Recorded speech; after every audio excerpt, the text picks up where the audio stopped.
But what we did end up with was vaping regulated and risk proportionate regulation, risk proportionate taxation. So no tax on the vaping products. The tobacco tax was only applying to tobacco products. So you can read about it, you can see pictures of the campaign that the government created, the Vape to Quit campaign, a Vaping Facts website, which you should feel free to use and to cite, as we have in the report. And so the government, and at the time Prime Minister Ardern, going on and saying on national TV, this is better. If you can't stop smoking any other way, we want you to switch to vaping. So that was big government endorsement of vaping for cessation. So if I could have the graph, from 2009 to 2019, there were a lot of consultations, and what really also helped us was that in 2015, the government decided to include a question on vaping in the annual health behaviour survey. So this is another important thing, is about measuring. You must measure, monitor behaviour in order to, discuss policy, what do we want to do about it, and to set goals. So they included, we're going to get the slide up. They included vaping, and then they missed the next year because there were a few sort of tweaks that were needed. From 2017, the government has been monitoring vaping prevalence.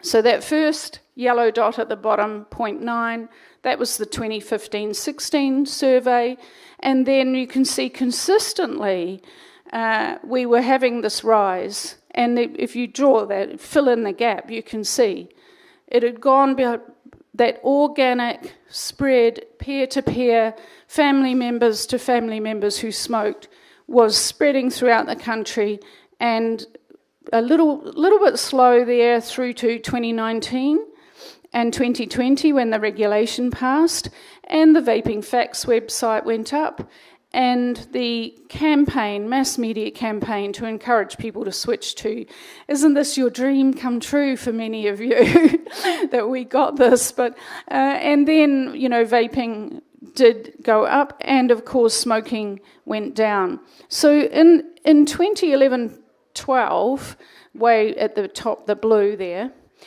actually, that was quite flat. There really wasn't much significant difference, and we had a very, very slow reduction in smoking over decades. What frustrating work. And then, something's happening. Something different is happening. And the only different thing was vaping. I do want to say that we also have heated tobacco products regulated, but advertising is banned. So very few people know about the heated tobacco product. All the buzz, all the arguments, all the media, everyone has focused on vaping, and that is what's happened. So the rest is hopefully history. We do have another new government, and they're looking at banning disposables, and, so there's still a lot of anti-vaping pressure in New Zealand, but this speaks for itself. This is evidence. And I'm so, so glad that finally, and Murray will be very glad as well, that the case of New Zealand verifies what we said many, many years ago. And that whole thing about this won't work anywhere else was wrong. And so many lives could have been saved from disease and from death if, it's always a told you so. No, if they had looked at the evidence and acted way back then.